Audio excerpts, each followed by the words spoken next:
இந்த வேதாகமம் சொல்லக்கூடிய இந்த நற்செய்தி உலக சிந்தைக்கும் இயற்கைக்கும் அப்பாற்பட்ட ஒரு நற்செய்தியாக அது இருக்குது. அதனால் அதை சொல்லும் பொழுது பல நேரங்களே பலருடைய ஏளனத்துக்கும் கிண்டலுக்கும் உள்ளாக வேண்டியது இருக்கும். நற்செய்தியை வழங்கக்கூடிய நிகழ்ச்சியை நம்ம எவ்வளோ கவர்ச்சி வேணாலும் நம்ம வடிவமைச்சிக்கலாம். ஆனால் பிரச்சனை என்ன அப்படின்னா, நற்செய்தியில் ஒரு கவர்ச்சியுமே கிடையாது. அவர் பேசுகிற சத்தியங்கள் உண்மையானது. ஆனால் அவர் தன்னுடைய உடல் அழகினாலோ அல்லது தன்னுடைய வெளிப்புறமான அந்த கவர்ச்சியினாலோ மக்களை என்ன செய்யலை, கவர்ந்தெழுக்கக்கூடிய ஒரு தன்மையில் இந்த உலகத்திலே இல்லாமல் இருந்திருக்கலாம்.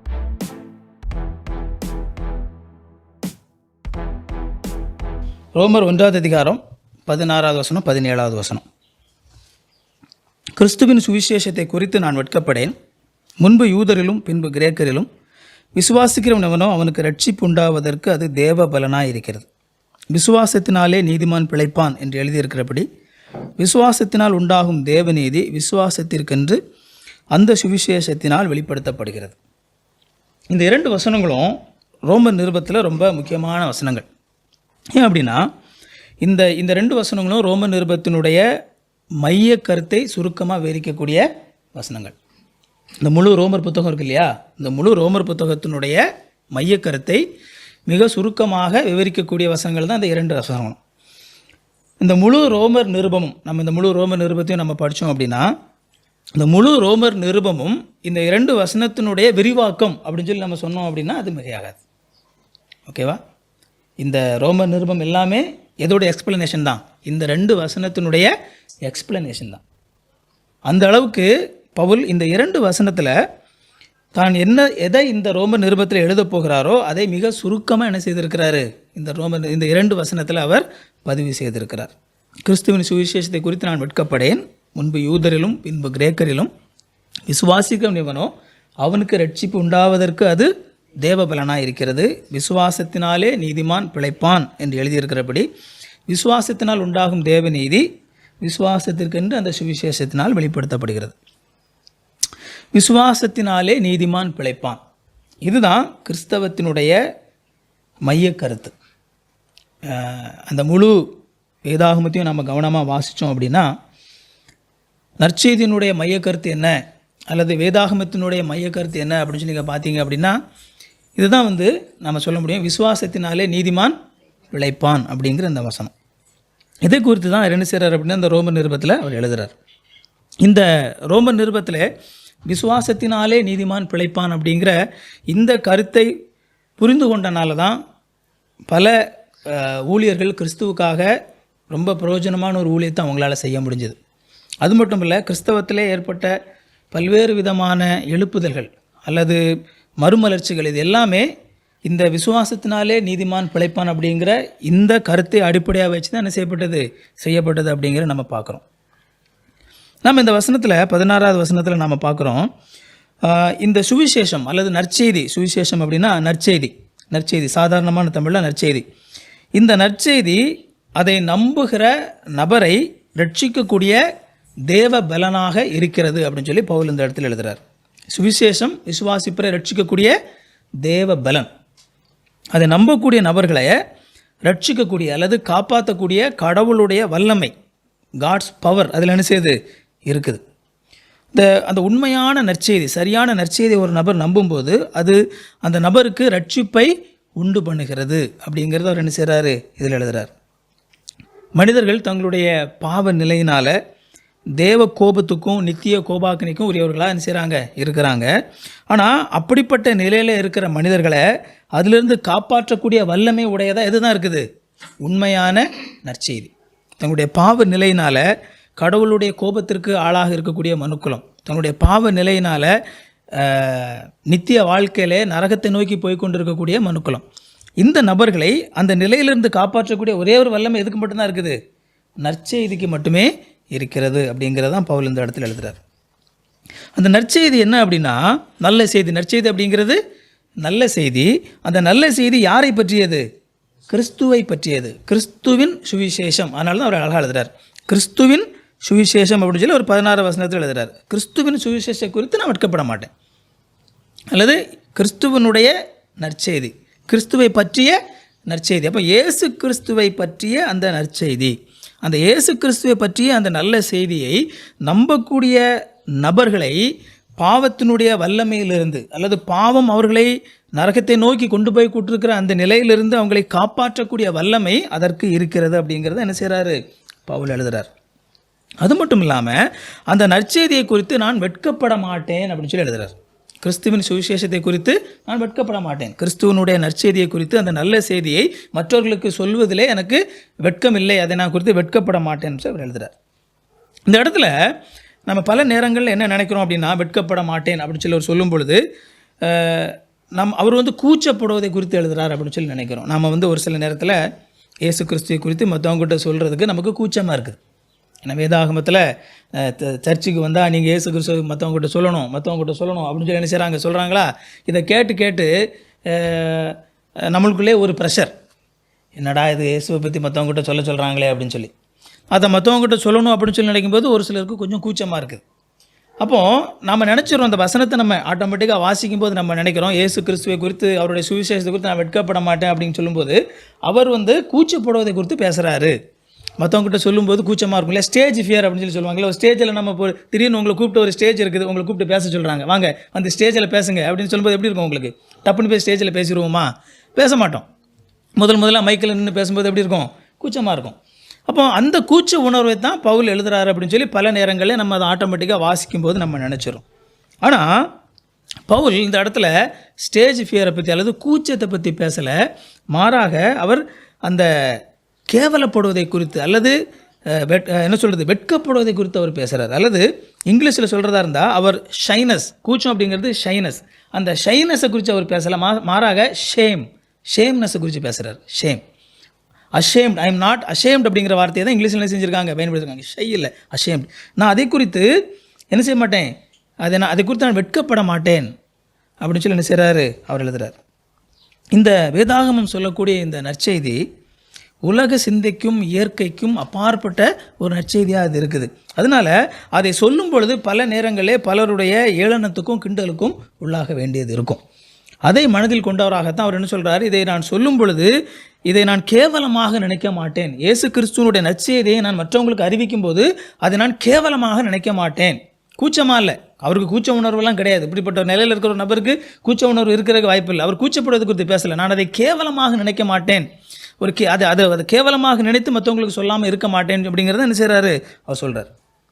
சில வாரங்களுக்கு முன்னாடி ஒரு ஒரு ஆன்லைன் இணைய உரையாடலில் நான் பங்கு பெற்றேன். அதனுடைய தலைப்பு என்னென்னா, நற்செய்தியை அறிவிப்பதிலே தொழில்நுட்பத்தினுடைய பயன்பாடு அப்படிங்கிறது அதனுடைய தலைப்பு. அப்போது அதில் பேசும்போது ஒரு கேள்வி முன்வைக்கப்பட்டது. என்ன அப்படின்னா, நற்செய்தியை எப்படி கவர்ச்சியாக அறிவிப்பது? கேள்வி இதுதான், நற்செய்தியை எப்படி கவர்ச்சியாக அறிவிப்பது. அதாவது இன்றைக்கி நிறைய நிகழ்ச்சிகள், நம்ம டிவி நிகழ்ச்சிகள்லாம் நீங்கள் பார்த்தீங்க அப்படின்னா ரொம்ப கவர்ச்சியாக அதை டிசைன் பண்ணுறாங்க. நம்முடைய ஆசையை தூண்டத்தக்க விதத்தில் அந்த நிகழ்ச்சிகள் வடிவமைக்கப்பட்டிருக்கும். அந்த வடிவமைப்பு அப்படி தான் இருக்கும். நீங்கள் அதை பார்த்தீங்க அப்படின்னா அவ்வளோ கலர்ஃபுல்லாக என்ன செஞ்சுருப்பாங்க, வடிவமைச்சிருப்பாங்க. கலர்ஃபுல்லாக இருக்கும், அவ்வளோ லைட்டிங் என்ன செஞ்சுருப்பாங்க, போட்டிருப்பாங்க, ஃப்ளாஷ் லைட் அது இதுன்னு சொல்லி பார்த்தீங்க அப்படின்னா ரொம்ப கலகலப்பாக பேக்ரவுண்ட் மியூசிக், சிரிப்பு அது இதுன்னு சொல்லி என்ன செய்யும், அந்த நிகழ்ச்சியே நம்மை கவரக்கூடிய விதத்தில் அது அமைக்கப்பட்டிருக்கும். அப்போது எல்லாரும் அதை என்ன செய்கிறாங்க, விருப்பத்தோடு பார்க்குறாங்க.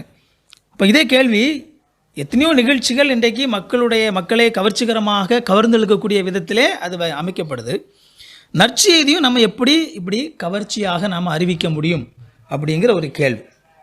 ஆனால் என்ன பிரச்சனை அப்படின்னா, நற்செய்தியை நாம் கவர்ச்சிகரமாக அறிவிக்க முடியாது அப்படிங்கிறது தான் அதில் ஒரு மிகப்பெரிய ஒரு பிரச்சனை. இந்த நற்செய்தியில் நம்முடைய விருப்பங்களை, நம்முடைய ஆசைகளை நிறைவேற்றக்கூடிய ஒரு தன்மை இந்த நற்செய்தியில் கிடையாது. அதாவது நம்முடைய மனுஷீக விருப்பங்களை திருப்திப்படுத்தக்கூடிய காரணிகள் இந்த நற்செய்தியில் கிடையாது அப்படிங்கிறது அதனுடைய பிரச்சனை. நற்செய்தியை கவர்ச்சியாக வழங்க முடியாது. நற்செய்தியை வழங்கக்கூடிய நிகழ்ச்சியை நம்ம எவ்வளோ கவர்ச்சி வேணாலும் நம்ம வடிவமைச்சிக்கலாம். ஆனால் பிரச்சனை என்ன அப்படின்னா, நற்செய்தியில் ஒரு கவர்ச்சியுமே கிடையாது. மக்களுடைய விருப்பத்துக்கு ஏற்ப நற்செய்தியை நாம் வளைக்க முடியாது. நற்செய்தி இதுதானே, அதுதான் நற்செய்தி. அதிலிருந்து நம்ம என்ன செய்ய முடியாது, மக்களுடைய விருப்பத்துக்கு ஏற்ப நம்ம அதை மாற்ற முடியாது. இன்றைக்கி பல நேரங்களில் மக்களுடைய விருப்பத்துக்கு ஏற்ப நற்செய்தி என்ன செய்யப்படுகிறது, வளைக்கப்படுகிறது. ஆனால் உண்மை என்ன அப்படின்னா, நம்ம நற்செய்தியை மக்களுடைய விருப்பத்துக்கு ஏற்ப என்ன செய்ய முடியாது, மாற்ற முடியாது. நற்செய்தியிலே இருப்பது சிலுவை, சரியா? நற்செய்தியில் இருக்கிறது சிலுவை, இயேசு கிறிஸ்துனுடைய சிலுவை. சிலுவையிலே அறையப்பட்டவராக தொங்கிக் கொண்டு இருக்கிற கிறிஸ்து. அதில் என்ன கவர்ச்சி இருக்குது? அதில் ஒரு கவர்ச்சியும் கிடையாது. உடல் முழுவதும் காயத்தோட, உழுது போட்ட நிலம் மாதிரி உடலில் சதையெல்லாம் பிஞ்சு தொங்கி கொண்டிருக்கிற ஒரு நிலையில் ரத்தம் சொட்ட சொட்ட இயேசு கிறிஸ்து சிலுவையில் தொங்கி கொண்டிருக்கிறார். இதைத்தான் நம்ம நற்செய்தியை அறிவிக்கிறோம். இந்த நற்செய்தியில் ஏது கவர்ச்சி? இதில் ஒரு கவர்ச்சியும் கிடையாது. ஏசாயா 52 அதிகாரம் 2வது வசனம் 3வது வசனம். ஏசாயா 53வது அதிகாரம் ஏசாயா 53வது அதிகாரம் 2வது வசனம் 3வது வசனம்.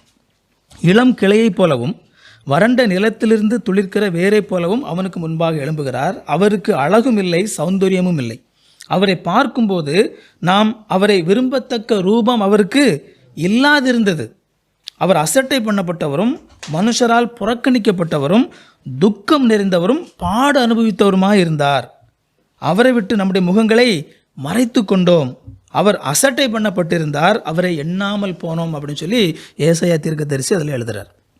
இது இயேசு கிறிஸ்து எப்படிப்பட்டவராக இந்த உலகத்திலே இருப்பார் அப்படின்னு சொல்லி அவரை குறித்து சொல்லப்பட்ட ஒரு தீர்க்க தரிசனம். நாம் பல நேரங்களில் இன்றைக்கி இயேசு கிறிஸ்துவை குறித்து பாடல்களை கேட்கும்போது அப்படியே அவரை உலக பிரகாரமாக அவர் என்னமோ ரொம்ப ரொம்ப அழகான ஒரு இளைஞனாக இந்த உலகத்தில் இருந்திருப்பார் அப்படிங்கிற ஒரு கற்பனையிலே பல நேரங்கள் என்ன செய்கிறாங்க, மக்கள் பாடல்களை எழுதி அவருக்கு இப்படி கண்ணு இருக்கும், அவருக்கு அப்படி கண்ணு இருக்கும், அவர் கையெல்லாம் இப்படி அழகாக இருக்குது, அவருக்கு அப்படி இருக்குதுன்னு சொல்லி பல நேரங்களில் இயேசு கிறிஸ்து என்ன செய்கிறாங்க குறித்து பாடல்கள் எழுதப்படுகிறது. ஆனால் எனக்கு என்னமோ இயேசு கிறிஸ்து இந்த உலகத்திலே மனிதனாக வந்திருந்த போது அவர் இந்த உலக பிரகாரமாக அவரை பார்த்தவொன்னு ஒரு ஹீரோ மாதிரியான ஒரு தோற்றத்தில் அவர் வந்திருப்பார் அப்படின்னு சொல்லி எனக்கு தோணலை. இந்த வசனத்தில் நீங்கள் பார்த்தீங்க அப்படின்னா நாம் விரும்பத்தக்க ரூபம் அவருக்கு இல்லை அப்படின்னு சொல்லி தான் இதில் போட்டிருக்குது. மக்கள் அப்படி பார்த்தவொடனே கவரக்கூடிய ஒரு தன்மை உள்ளவராக அவர் இருந்திருக்கிறதுக்கு வாய்ப்பில்லை. அவர் பேசுகிற சத்தியங்கள் உண்மையானது. ஆனால் அவர் தன்னுடைய உடல் அழகினாலோ அல்லது தன்னுடைய வெளிப்புறமான அந்த கவர்ச்சியினாலோ மக்களை என்ன செய்யலை, கவர்ந்து இழுக்கக்கூடிய ஒரு தன்மையில் இந்த உலகத்திலே இல்லாமல் இருந்திருக்கலாம். எனக்கு தெரியல, நம்ம யாருமே அவர் என்ன செய்ததில்லை, அவர் இந்த உலகத்தில் இருந்தபோது பார்த்ததில்லை. அப்போ என்ன நம்ம சொல்ல வரேன் அப்படின்னா, இயேசு கிறிஸ்துவனிடத்திலே நம்முடைய மாம்ச விருப்பத்தை நிறைவேற்றக்கூடிய, நம்முடைய கண்களுடைய விருப்பத்தை நிறைவேற்றக்கூடிய அந்த தன்மை அவரிடத்துல இல்லை. என்ன அப்படின்னா, யூதர்களுடைய அடிப்படை பிரச்சனையே அதுதான். என்ன அப்படின்னா, தங்களுக்கு ராஜாவாக வரப்போகிறவர் இந்த உலகத்தில் ஒரு ராஜா எப்படி இருப்பாரோ அப்படிப்பட்டவராகத்தான் வருவார்னு சொல்லி அவங்க எதிர்பார்த்துக்கிட்டு இருந்தாங்க. தங்களுடைய மேசியா அவர் பார்த்தீங்க அப்படின்னா அந்த உலகத்தில் ஒரு ராஜா எப்படிப்பட்டவராக இருப்பாரோ அப்படி இருந்த உலகத்தில் அவர் வந்து ஒரு ராஜாவாக அவர் வந்து தங்களை அடிமைப்படுத்தி வைத்திருக்கிற மக்களிடத்திலிருந்து தங்களை என்ன செய்வார், விடுவித்து தங்களை காப்பாற்றி தங்களுக்கு புதிய நாட்டை அவர் மீட்டு கொடுப்பார், தங்களுடைய நாட்டை மீட்டு கொடுப்பார்னு சொல்லி அவங்க எதிர்பார்த்து காத்துக்கிட்டு இருந்தாங்க. ஆனால் இயேசு கிறிஸ்து மிக எளிமையானவராக ஒரு சாதாரண குடும்பத்தில் பிறந்த ஒரு நபராக அவர் வந்தார். அதனால தான் அவங்களால கிறிஸ்துவை என்ன செய்ய முடியலை, அவங்களுடைய ரட்சகரா அல்லது அவங்களுடைய மேசியாவை அவங்களால ஏற்றுக்கொள்ள முடியலை. அதுவும் இயேசு கிறிஸ்து சிலுவையில் தொங்கிக்கிட்டு இருக்கும்போது அவங்க செஞ்ச கேலி என்ன, அவங்க செஞ்ச கிண்டல் என்ன, நம்ம வேதாமத்தில் என்ன செய்கிறோம், நம்ம வாசிக்கிறோம். உலகத்தை காப்பாற்ற போகிறேன்னு சொல்லி சொன்னேன், முடிஞ்சா நீ உன்னையே காப்பாற்றிக்க அப்படின்னு சொல்லி என்ன செஞ்சாங்க, இயேசு கிறிஸ்து சிலுவையில் தொங்கி கொண்டிருக்கும்போது சொன்னாங்க. எங்கள் சிலுவையிலேருந்து இறங்கி வா பார்ப்போம் அப்படின்னு சொல்லி என்ன செஞ்சாங்க, கிண்டல் அடித்தாங்க. ஏன் அப்படின்னா, இப்படி இந்த மாதிரி நிலைமையில் இருக்கக்கூடிய ஒரு நபரை தங்களுடைய ராஜாவாக ஏற்பதற்கு யூதர்களுக்கு கேவலமாக இருந்துச்சு, அவங்களுக்கு ரொம்ப அசிங்கமாக இருந்துச்சு, கேவலம். ஏசுக்கு இவரை போய் நம்முடைய ராஜாவாக நம்ம எப்படி ஏற்றுக்கிறது, நம்முடைய ராஜான்னு அப்படி ஒரு குதிரை வண்டியில் அப்படி ஸ்ட்ராங்காக என்ன சொல்கிறது, ஒரு ராஜானா எப்படி வருவார், அந்த மாதிரி விலை உயர்ந்த ஆடைகள் போட்டுக்கிட்டு நல்ல கிரீடம்லாம் வச்சுக்கிட்டு தங்களை சுற்றி ஒரு பெரும் கூட்டத்தோடு இப்படி போனால் தான் இன்றைக்கி உலகம் என்ன செய்யுது, மதிக்குது. அவங்க தான் பெரிய ஆட்கள். அப்போ ஒரு ராஜாங்கிறவர் அப்படி தான் இருக்கணும் அப்படின்னு சொல்லி உலகம் எதிர்பார்க்குறது. ஆனால் இயேசு கிறிஸ்து யூதருடைய ராஜாவாக வந்தவர் மிக எளிமையான ஒரு நபராக இந்த உலகத்துக்கு வந்தபோது அவங்களுக்கு ரொம்ப அசிங்கமாக இருந்துச்சு. இவர் வந்து எங்களோட ராஜான்னு சொல்லி சொல்கிறாரு, இவர் எப்படி நம்ம ராஜாவாக ஏற்றுக்கிறது அப்படின்னு சொல்லி தான் அவங்களால என்ன செய்ய முடியலை, இயேசு கிறிஸ்துவை ஏற்றுக்கொள்ள முடியாமல் இருந்துச்சு. ஒருவேளை நம்மளோட தமிழ் மக்களுக்கு வந்து சிலுவையில் தொங்கக்கூடிய இயேசு கிறிஸ்துவை பார்க்குறதுக்கு பரிதாபமாக இருக்கலாம். ஏன்னா நம்ம தமிழ் மக்கள் வந்து ரொம்ப இலகுன மனம் கொண்ட மக்கள், யூதர்கள் மாதிரி ரொம்ப கல்லு மனம் கொண்ட ஆட்கள் கிடையாது, ரொம்ப இலகுன மனம் கொண்ட மக்கள். இயேசு கிறிஸ்துவை பார்த்து ரொம்ப பரிதாபப்படலாம், ஐயோ பாவம் சிலுவையில் என்ன செய்கிறாரு, தொங்குறாரே அப்படின்னு சொல்லி பரிதாபப்படக்கூடிய ஒரு மக்களாக நம்ம இருக்கலாம். ஆனால் இயேசு கிறிஸ்து நம்மிடத்தில் எதிர்பார்ப்பது பரிதாபத்தை அல்ல, விசுவாசத்தை.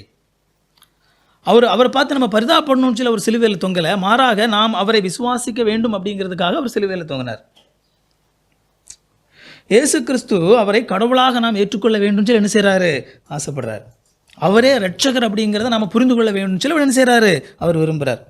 அப்போ இப்படி வலிமையற்ற ஒரு நபரை எப்படி இரட்சகராக ஏற்றுக்கொள்வது அப்படிங்கிறது தான் இன்றைக்கு பலருக்கு முன்னாடி இருக்கக்கூடிய ஒரு கேள்வி. இயேசுவை கடவுள் அப்படின்னு சொல்லி சொல்கிறீங்க, ஆனால் தன்னுடைய எதிரிகள் கையில் மாட்டி இப்படி பரிதாபமாக சிலுவையில் செத்து போயிட்டாரு, இவரை நாங்கள் எப்படி கடவுளாக ஏற்றுக்கிறது அப்படிங்கிறது தான் இன்றைக்கி நிறைய பேருடைய கேள்வி. அவரே அநியாயமாக சிலுவையில் அரைஞ்சி செத்து போயிட்டாரு, இவரை நாங்கள் எப்படி கடவுளாக ஏற்றுக்கிறது இல்லையா?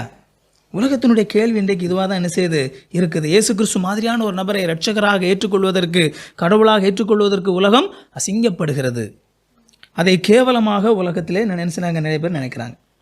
அப்போது இந்த நற்செய்தியை நாம் கலப்படம் இல்லாமல் பேசும் பொழுது அதில் உலகத்தினுடைய பார்வையிலே, உலக மக்களுடைய பார்வையிலே அதில் வெட்கத்துக்கு ஏதுவான காரணிகள் அதில் என்ன செய்யுது இருக்குது அப்படிங்கிறத நம்ம புரிஞ்சுக்கணும். அதை தான் பவுல் எழுதுகிறார், கிறிஸ்துவின் சுவிசேஷத்தை குறித்து நான் வெட்கப்படேன், அல்லது கிறிஸ்துவின் சுவிசேஷத்தை நான் கேவலமாக நினைக்க மாட்டேன் அப்படின்னு சொல்லி என்ன செய்கிறாரு பவுல் எழுதுகிறார். நற்செய்தியினுடைய அடிப்படையே மனிதனை புறக்கணித்து கிறிஸ்துவை மையப்படுத்துவது, கடவுளை மையப்படுத்துவது. அதுவே பல நபர்களுக்கு என்ன செய்யாது, பிடிக்காது. அதுவே பல நபர்களுக்கு பிடிக்காது. தீமோத்தேயுக்கு பவுல் எழுதுகிறாரு, 2 தீமோத்தேயு 2வது அதிகாரம் 15வது வசனத்தில் பவுல் எழுதுகிறார். 2 தீமோத்தேயு 2வது அதிகாரம் 15வது வசனத்தில், நீ வெட்கப்படாத ஊழியக்காரனாயும் சத்திய வசனத்தை நிதானமாய் பகுத்து போதிக்கிறவனாயும் உன்னை தேவனுக்கு முன்பாக உத்தமனாக நிறுத்தும்படி ஜாக்கிரதையாக இரு அப்படின்னு சொல்லி எழுதுகிறார். பாருங்க, நீ வெட்கப்படாத ஊழியக்காரனா என்ன செய்ய இரு. அதே வார்த்தை தான், கேவலப்படாத. இயேசு கிறிஸ்துவை குறித்த உண்மையை மக்களிடத்திலே அப்படியே சொல்வதற்கு நீ கேவலப்படாத, தைரியமாக என்ன செய்ய சொல்லு, அதை அசிங்கமாக நினைக்காத, நீ தைரியமாக சொல்லு. கூச்சத்தை குறித்து அவர் எழுதலை, இங்கேயும் கேவலப்படுவதை குறித்து, அசிங்கப்படுவதை குறித்து என்ன செய்கிறாரு அவர் எழுதுகிறார். அதை அசிங்கமாக நினைக்காதே, நீ தைரியமாக என்ன செய்ய, வசனத்தை சரியாக மக்களுக்கு சொல்லு அப்படின்னு சொல்லி எழுதுகிறார். ஏன் அப்படின்னா, நம்ம பல நேரங்களிலே வேதாகமத்தை சரியாக மக்களிடத்தில் சொல்லும் பொழுது, அது நற்செய்தியை சரியாக சொல்லும் பொழுது, அதில் மக்களுடைய கிண்டலும் கேலியும் நிறைய என்ன செய்யுது இன்றைக்கு இருக்குது நம்ம பார்க்குறோம். உலகத்தாருடைய ஏளனத்துக்கும் கிண்டலத்துக்கும் உள்ளாகக்கூடிய ஒரு சில விஷயங்கள் என்னன்னு சொல்லி பார்த்தீங்க அப்படின்னா, கடவுள் இருக்கிறார், நம்ம அங்கேருந்து ஆரம்பிக்கிறோம் வேதாகமத்தில், கடவுள் இருக்கிறார் அப்படின்னு சொல்லி நம்ம சொல்லும் பொழுது அதை நிறைய பேர் என்ன செய்கிறாங்க, கேலி பண்ணுறாங்க. கடவுள் இருக்கிறாரா அப்படின்னு சொல்லி என்ன செய்கிறாங்க, நிறைய பேர் கிண்டல் அடிக்கிறாங்க. அடுத்தல பார்த்தீங்க அப்படின்னா, ஒரு கடவுள் தான் இருக்கிறாரு அப்படின்னு சொல்லி சொல்லும்போது அப்போ இன்னும் கொஞ்சம் பேர் என்ன செய்கிறாங்க, கிண்டல் அடிக்கிறாங்க. அது எப்படி நீங்கள் ஒரு கடவுள் தான் இருக்காருன்னு சொல்லி சொல்ல முடியும் அப்படின்னு சொல்லி என்ன செய்கிறாங்க. அப்படி கொஞ்சம் பேர் என்ன செய்கிறாங்க, அடுத்தால அது கடவுள் இருக்காருன்னு சொல்லி சொல்கிற கூட்டத்துக்குள்ளே அடுத்தால இந்த கிண்டல் வருது. அடுத்தால ஒரு கடவுள் அப்படின்னு சொல்லி அப்படிங்கிற அந்த கூட்டத்துக்கு நம்ம வந்தாலும் கூட, அந்த ஒரு கடவுள், வேதாகமம் சொல்கிற அந்த ஒரு கடவுள் திரியேக தேவன் அப்படின்னு சொல்லி சொன்னால் அதையும் கிண்டல் அடிக்கிறாங்க. அது என்ன திரியேக தேவன் அப்படின்னு சொல்லி என்ன செய்கிறாங்க, கிண்டல் அடிக்கக்கூடிய நபர்கள் இருக்கிறாங்க. கடவுள் மனிதனாக இந்த உலகத்துக்கு வந்தார் அப்படின்னு சொல்லி சொல்லும்போது அதுவும் கேலிக்கும் கிண்டலுக்கும் உள்ளாகக்கூடிய விஷயமா என்ன செய்யுது இருக்குது. அப்போ அடுத்தால பாருங்கள், ஒரு கன்னியனுடைய கர்ப்பத்திலே கிறிஸ்து கருவாக அவதரித்து அவர் இந்த உலகத்திலே மனிதனாக பிறந்தார் அப்படின்னு சொல்லி சொல்லும் பொழுது அதை கிண்டல் அடிக்கக்கூடிய நபர்கள் என்ன செய்கிறாங்க, இருக்கிறாங்க. கிறிஸ்து பாவமற்ற பரிசுத்தராக இந்த உலகத்திலே வாழ்ந்தார் அப்படின்னு சொல்லி சொல்லும்போது அதை கிண்டல் அடிக்கக்கூடிய நபராக என்ன செய்கிறாங்க, நிறைய பேர் இருக்கிறாங்க. கிறிஸ்து அற்புதங்களை செய்தார் அப்படின்னு சொல்லி சொல்லும் பொழுது அதை கிண்டல் அடிக்கிற நபர்கள் எத்தனை பேர் கிறிஸ்தவத்திலே இருக்கிறாங்க. என்னப்பா இப்படி இருக்கீங்க இந்த காலத்தில் போய் அப்படின்னு சொல்லி என்ன செய்கிறாங்க, கிண்டல் அடிக்கிறாங்க.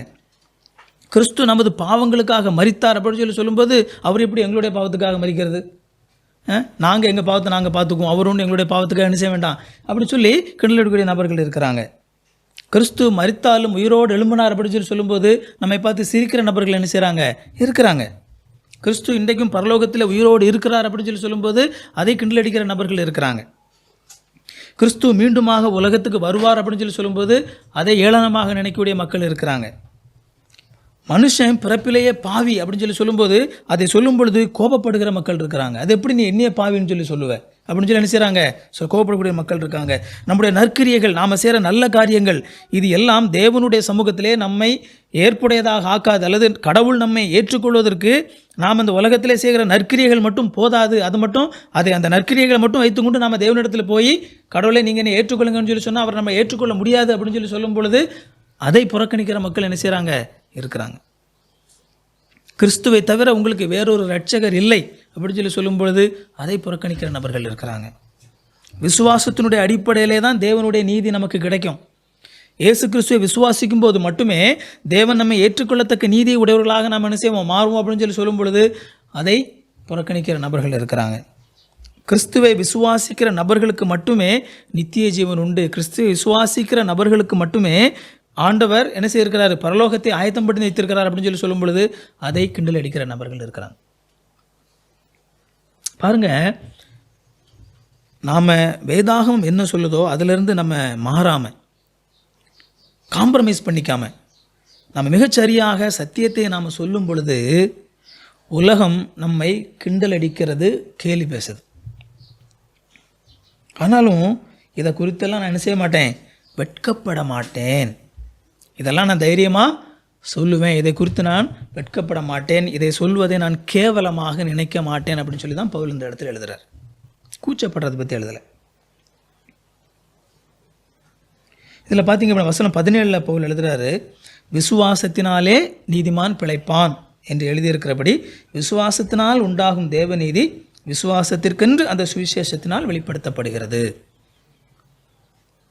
மனிதனுடைய பாவ நிலை, அந்த பாவ நிலை நிமித்தம் எல்லா மனிதர்கள் மேலும் இருக்கக்கூடிய நீதியான தேவனுடைய நித்திய கோபாக்கினை, எல்லா மனுஷங்க மேலேயும் அந்த நித்திய கோபாக்கினை அப்படிங்கிறது என்ன செய்யுது, இருக்குது. அந்த நித்திய கோபாக்கினையை மனுஷங்க மேலே தலை மேலே தொங்கிக்கிட்டு இருக்கிற, கத்தி தொங்கிட்டு இருக்கிற மாதிரி தொங்கிட்டு இருக்கிற அந்த தண்டனை, இந்த உலகத்தில் இருக்கக்கூடிய எல்லா நபர்கள் மேலே இருக்கக்கூடிய அந்த தண்டனை, அந்த தண்டனையிலிருந்து தப்பிக்கிறதுக்காக, கடவுளை சமாதானப்படுத்துவதற்காக மனுஷனால் எதுவும் செய்ய முடியாத ஒரு நிலை, இப்படிப்பட்ட நிலையில் இருக்கக்கூடிய மனுக்குலம். இந்த மனுக்குலம், இந்த பின்னணியில் தான் மனிதன் தேவ கோபாக்கினிலிருந்து தப்பி பிழைத்து அவருக்குள்ளே, அந்த கடவுளோடு கூட, நம்மை படைத்த அந்த கடவுளோடு கூட ஒரு சமாதானமான உறவுக்குள்ளே போகிறதுக்கான ஒரே வழி அது என்ன அப்படிங்கிறது வேதாகமம் முழுக்க என்ன செய்யப்பட்டுச்சு, எப்போதுமே கடவுளால் காட்டப்பட்டது. அது என்ன அப்படின்னா, கடவுள் என்ன சொல்கிறாரோ அதை நம்புவதன் மூலமாக வரக்கூடிய ஒரு வழி.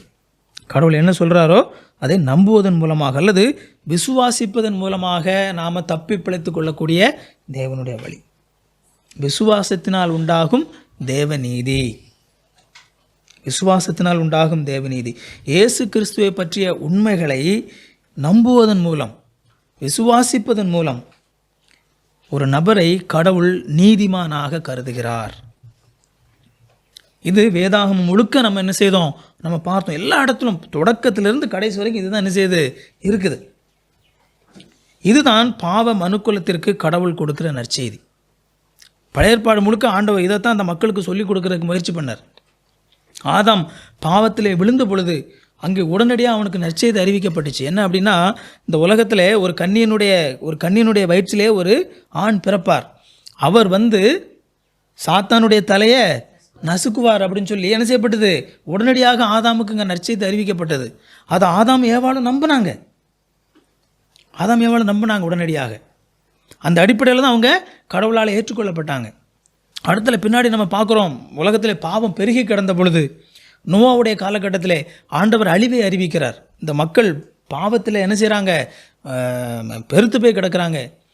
இப்படியே நான் இவங்களை விட்டால் அந்த உலகமே என்ன செஞ்சிருவாங்க, பாவத்தினால அழிச்சு போட்டுருவாங்க. நான் அந்த உலகத்தை என்ன செய்ய போகிறேன், முழு உலகத்தையும் நான் அழிக்க போகிறேன். ஆனால் அதே நேரத்தில் இதை தப்பி பிழைப்பதற்கான ஒரு வாய்ப்பை நான் ஏற்படுத்த போகிறேன். என்ன அப்படின்னா, ஒரு கப்பல், ஒரு பேழை. மழை வரப்போகுது, மழை என்ன செய்ய போகுது, இந்த முழு உலகத்தையும் அழிக்கப் போகிறது. ஆனால் ஒரு பேழை அங்கே கடவுள் கட்டி இந்த உலகத்தில் உள்ள உயிர்களை காப்பாற்றுவதற்காக, அது தொடர்ந்து இந்த உலகத்தில் இருக்கணும் அப்படிங்கிறதுக்காக ஆண்டவர் என்ன செய்கிறாரு, ஒரு ஏற்பாட்டை பண்ணுறார். அப்போது அதை நம்பினது யார் மட்டும்தான், நோவாவுடைய குடும்பம் மட்டும்தான். நோவாவும் மற்றவங்களை காட்டிலும் எந்த விதத்திலும் வேறுபட்டவர் இல்லை. கடவுள் நோவாவையும் சேர்த்து என்ன செய்திருக்கலாம், அழித்திருக்கலாம். ஆனால் நோவா என்ன செய்கிறாரு, அதை நம்புகிறார். அதை நம்பி அவர் என்ன செய்கிறாரு, அந்த பேழையை கட்டுகிறார். அந்த பேழைக்குள்ளே அந்த குடும்பம் வருது. மழை வந்த பொழுது முழு உலகமும் அழிந்து போகிறது. அந்த பேழைக்குள்ளே இருந்த நபர்கள் மட்டும் காப்பாற்றப்பட்டாங்க. ஆபிரகாமுடைய வாழ்க்கையில் தான் நம்ம பார்க்குறோம். அவர் சொல்கிறாரு, இந்த விசுவாசத்தினாலே நீதிமான் பிழைப்பான் அப்படிங்கிற இந்த கருத்தாக்கமே முதல்ல நமக்கு வேதாமத்தில் மிக தெளிவாக எந்த இடத்துல தான் நம்ம பார்க்குறோம், ஆதாமத்தில் தான், ஆபிரகாமில் தான் நம்ம பார்க்குறோம். ஆபிரகாம் தேவனை விசுவாசித்தான், தேவன் அதை அவனுக்கு நீதியாக எண்ணினார் அப்படின்னு சொல்லி என்ன செய்கிறோம், நம்ம பார்க்குறோம். நீதியாக எண்ணினார். பாருங்க, எல்லா மனிதனும் அநீதி உள்ளவனாக இருக்கிறான். அங்கே ஆபிரகாம் கடவுளை விசுவாசித்த பொழுது அங்கே ஆபிரகாமே கடவுள் நீதிமானாக எண்ணினார். அவரை நம்பின பொழுது, அவர் சொன்னதை நம்பின பொழுது.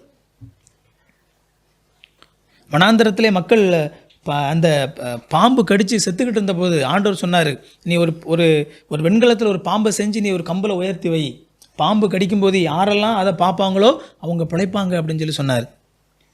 யாரெல்லாம் அந்த பாம்பு கடிக்கும் பொழுது இதை நம்பாமல் அதை பார்க்காம விட்டாங்களோ அவங்கெல்லாம் செத்தாங்க. ஆனால் யாரெல்லாம் அந்த பாம்பை அவங்க பார்த்தாங்களோ, வெண்கலத்தில் செஞ்சப்பட்ட பாம்பை பார்த்தாங்களோ அவங்கெல்லாம் என்ன செஞ்சாங்க? பிழைத்தாங்க. விசுவாசத்தினாலே நீதிமான் பிழைப்பான். கடவுள் சொன்னதை நம்புறவன் என்ன செய்வான்? பிழைப்பான். இதைத்தான் வேதாகமம் முழுக்க என்ன செய்கிறோம்? நம்ம பார்க்குறோம். அப்போது அதைத்தான் இங்கே பவுல் என்ன செய்கிறாரு? எழுதுகிறார். கடவுள் என்ன சொல்கிறாரோ அதை நம்புகிறவன் பிழைப்பான். இது நம்புகிறவன் பிழைப்பான். இந்த விசுவாசத்தினாலே நீதிமான் பிழைப்பான் அப்படிங்கிற இந்த வேத வாக்கியம் பழைய ஏற்பாட்டு புத்தகத்தில் ஆபகுக் அப்படிங்கிற அந்த தீர்க்கதரிசியுடைய புத்தகத்தில் எழுதப்பட்டிருக்குது. சரியா? அதைத்தான் இங்கே பவுல் கோட் பண்ணுறார். சரியா? ஆபகுக் அப்படிங்கிற இந்த புத்தகத்தில் ஆபகுக் 2வது அதிகாரம் 4வது வசனம். ஆபகுக் 2வது அதிகாரம் 4வது வசனம். இதோ அகங்காரியாய் இருக்கிறானே, அவனுடைய ஆத்துமா அவனுக்குள் செம்மையானதல்ல, தன் விசுவாசத்தினாலே நீதிமான் பிழைப்பான். இதைத்தான் பவுல் இந்த இடத்துல எழுதுறார். இந்த ஆபகுக் தீர்க்க தரிசன புத்தகத்தில் இந்த வசனம் எழுதப்பட்ட சூழல் ரொம்ப முக்கியமானது. என்ன அப்படின்னா, இந்த யூதேயா மக்கள் முழுவதுமாக கடவுளை மறந்து ரொம்ப துன்மார்க்கமான ஒரு வாழ்க்கை வாழ்ந்து கொண்டிருந்தாங்க. கடவுள் அவங்களுக்கு நியாயப்பிரமாணத்தை கொடுத்திருந்தார். இஸ்ரவேல் மக்கள் எப்படி வாழ வேண்டும் அப்படிங்கிற ஒரு வழிமுறையை அவங்களுக்கு கொடுத்திருந்தார். அந்த இஸ்ரவேல் மக்கள் எப்பொழுதும் கடவுளை தங்களுடைய ராஜாவாக பார்த்து, கடவுளை தவிர வேறு யாரிடத்திலும் தங்களுடைய மனதை செலுத்தாமல் கடவுளை அவங்க நோக்கி பார்க்கணும், அவங்களுடைய சிந்தை மாறக்கூடாது அப்படின்னு சொல்லி ஆண்டவர் என்ன செய்திருந்தார்? சொல்லியிருந்தார். ஆனால் இந்த மக்கள் என்ன செஞ்சாங்க அப்படின்னா, தங்களை சுற்றி இருந்த மக்கள் அந்த மக்களுடைய வழிமுறைகளை பின்பற்ற ஆரம்பித்தாங்க. அவர்களுடைய பழக்க வழக்கங்களை கைக்கொள்ள ஆரம்பித்தாங்க. அவங்களுடைய கடவுள் வணக்க முறைகளை இவங்க என்ன செஞ்சாங்க? பின்பற்ற ஆரம்பித்தாங்க. கடவுள் சொல்லி பார்த்தார், என்ன செய்யலை? கேட்கவே இல்லை. அப்போது கடவுள் அவங்கள ஒரு மிகப்பெரிய ஒரு தீங்குக்கு ஆண்டவர் அவர்களை உட்படுத்த போகிறார். இதைத்தான் ஆண்டவர் அங்கே என்ன செய்கிறார் அப்படின்னா, ஆபகுக்கு தீர்க்கதரிசிக்கு அறிவிக்கிறார். முதலாவது இந்த தீர்க்கதரிசி இந்த மக்களை பார்க்குறான். பார்த்துட்டு, ஐயோ இந்த மக்கள் இப்படி சீரழிஞ்சு போய் கிடக்கிறாங்களே அப்படின்னு சொல்லிட்டு அவர் சொல்கிறாரு, என்ன நியாயப்பிரமாணம் பலன் இல்லாமல் போயிட்டா, நியாயப்பிரமாணத்தினால் எந்த ஒரு பிரயோஜனம் இல்லைன்னு சொல்லி அவர் புலம்புறார்.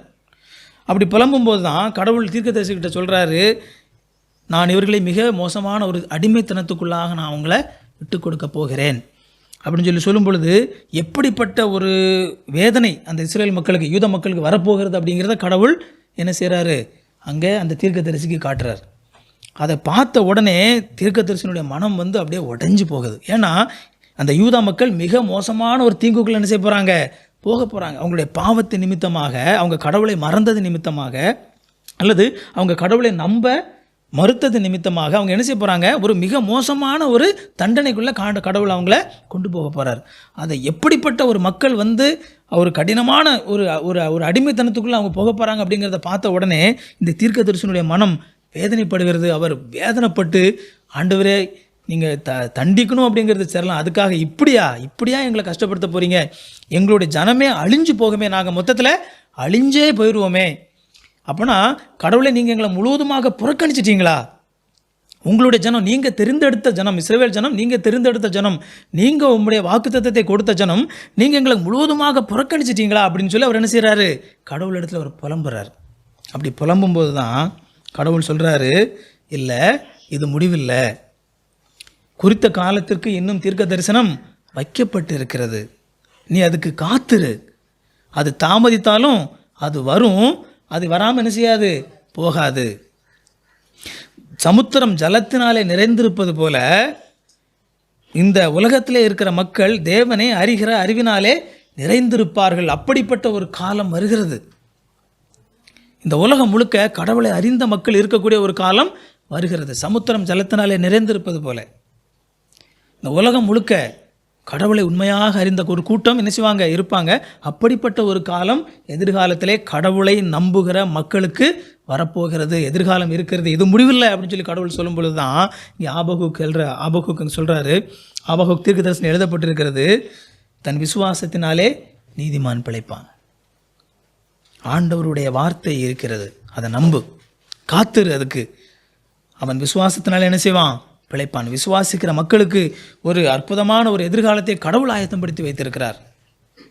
உலகம் எப்படி வேணாலும் இருக்கலாம், உலகம் எப்படிப்பட்ட பாவத்திலும் விழுந்து கிடக்கலாம், உலகத்தில் எத்தனை அக்கிரமங்களும் அநியாயமும் என்ன செய்யலாம், நடக்கலாம். இது எல்லாத்தோடு சேர்த்து கடவுளை நம்புகிற மக்களும் சேர்ந்து அதில் கூட துன்பப்படக்கூடிய ஒரு சூழல் தான் என்ன செய்யுது இருக்குது. ஆனாலும் கூட தீர்க்க தரிசனம் இன்னும் இருக்குது, காலம் முடிஞ்சிடலை, அது நிறைவேற வேண்டிய நேரத்தில் நிறைவேறும், நீ விசுவாசத்தோடு காத்திரு. இதைத்தான் அவர் என்ன செய்கிறாரு, அங்கே அந்த புத்தகத்தில் அவர் எழுதுகிறார். இந்த வார்த்தையை தான் பவுல் எடுத்து என்ன செய்கிறார், இந்த இடத்துல பயன்படுத்துகிறார். விசுவாசத்தினாலே நீதிமான் பிழைப்பான். விசுவாசத்தினாலே உண்டாகும் தேவநீதி விசுவாசத்திற்கென்று அந்த சுவிசேஷத்தினாலே வெளிப்படுத்தப்படுகிறது. இந்த வாக்கிய அமைப்பு தமிழில் புரிஞ்சுக்கிறது கொஞ்சம் கஷ்டமாக இருக்குது. இது ஒரு எளிமையான ஒரு தமிழாக்கம், எளிமையாக நம்ம அந்த தமிழாக மாற்றணும் அப்படின்னா, விசுவாசத்தினாலே ஆரம்பிக்கும் தேவநீதி அதே விசுவாசத்தினாலேயே தொடர்கிறது அப்படிங்கிற ஒரு எளிமையான தமிழாக என்ன செய்ய முடியும், நம்ம புரிந்து கொள்ள முடியும். விசுவாசத்தினாலே ஆரம்பிக்கும் தேவநீதி தொடர்ந்து அந்த விசுவாசத்தினாலேயே தொடர்கிறது அப்படிங்கிற அந்த புரிதலுக்குள்ளே நம்ம வர முடியும்.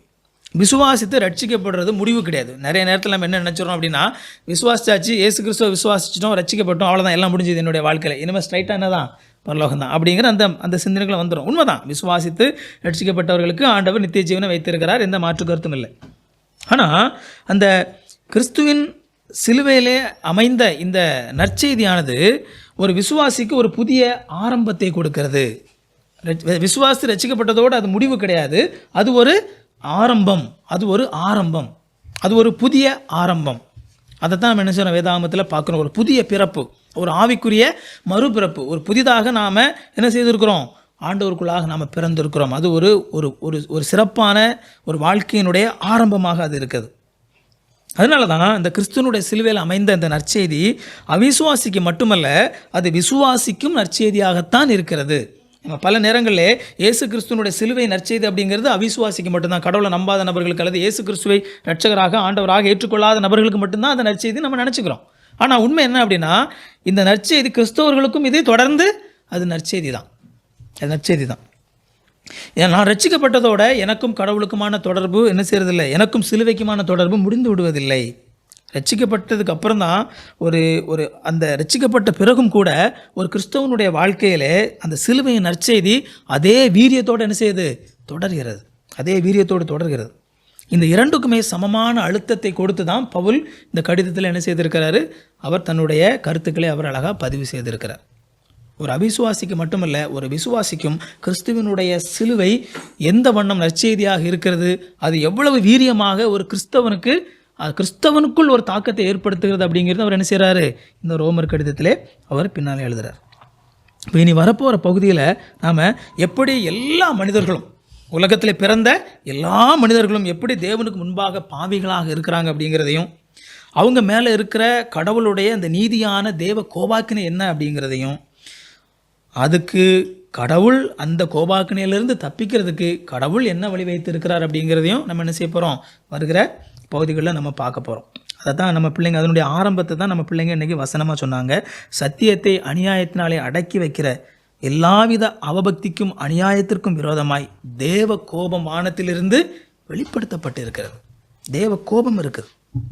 அந்த கோபம் அது எப்பேற்பட்ட ஒரு கோபம், எல்லார் மேலே இருக்கக்கூடிய அந்த கோபம், அதிலிருந்து தப்பி பிழைப்பதற்கு கடவுள் எந்த வழியை ஏற்படுத்தி இருக்கிறார். அது விசுவாசத்தின் வழி நம்ம பார்த்தோம். விசுவாசத்தினாலே நீதிமான் பிழைப்பான். இப்போ அதை அவர் எக்ஸ்பிளைன் பண்ணுறாரு பின்னால். இப்போ வருகிற நாட்களில் எப்படி விசுவாசத்தினாலே நீதிமான் பிழைக்கிறான் அப்படிங்கிறத என்ன செய்ய போகிறோம், நம்ம வருகிற நாட்களில் நம்ம பார்க்க போகிறோம். இந்த நாள்லையும் நாம் கற்றுக்கொண்ட இந்த வசனங்கள் நமக்கு பிரயோஜனமாக அமையட்டும். நம்முடைய நற்கிரியைகள் அல்ல, நம்முடைய செயல்பாடுகள் அல்ல, இயேசு கிறிஸ்து மேல் வைக்கிற விசுவாசமே நம்மை நீதிமான்களாக மாற்றுகிறது. அதை மாத்திரம் இந்த நாளில் நாம் புரிந்து கொள்வோம். தொடர்ந்து வருகிற நாட்களிலே இந்த சத்தியத்தை இன்னும் ஆழமாக புரிந்து கொள்வதற்கு ஆண்டவர் நமக்கு கிருபை கொடுக்கட்டும். நம்ம ஜெபம் பண்ணுவோம். கிருபை உள்ள நல்ல தகப்பனே, நன்றியோடு துதிக்கிறோம், ஸ்தோத்தரிக்கிறோம். இந்த நல்ல நேரத்திற்காக உமக்கு நன்றி செலுத்துகிறோம். விசுவாசத்தினாலே நீதிமான் பிழைப்பான் என்ற ஆண்டவரே நீர் சொல்லியிருக்கிறபடி நாங்கள் அப்போ அந்த நம்பிக்கையிலே நாங்கள் தொடர்ந்து நடக்க நீர் எங்களுக்கு உதவி செய்யுங்க. எங்களுடைய விசுவாசம் எங்களுக்குள்ளாக அப்பா உமக்கு பிரியமான கிரியைகளை நடப்பிக்கட்டும் ஆண்டவரே. எங்கள் கிரியைகள் மூலமாக நாங்கள் உம்முடைய சமூகத்தில் சேர துணியாமல் விசுவாசத்தின் மூலமாக ஆண்டவரே நாங்கள் எப்பொழுதும் உம்முடைய சமூகத்திற்கு வர ஆண்டவர் எங்களுக்கு கிருபை செய்யுங்க. இது நாங்கள் புரிந்து கொள்ள எங்களுக்கு உதவி செய்யுங்க சுவாமி. உடைய வல்லமுள்ள நாமத்திற்கு மகிமை உண்டாகட்டும். மீட்பு ரட்சகருமாகிய இயேசு கிறிஸ்து மூலம் ஜெபிக்கிறோம் நல்ல தகப்பனே. ஆமேன். ஆமேன்.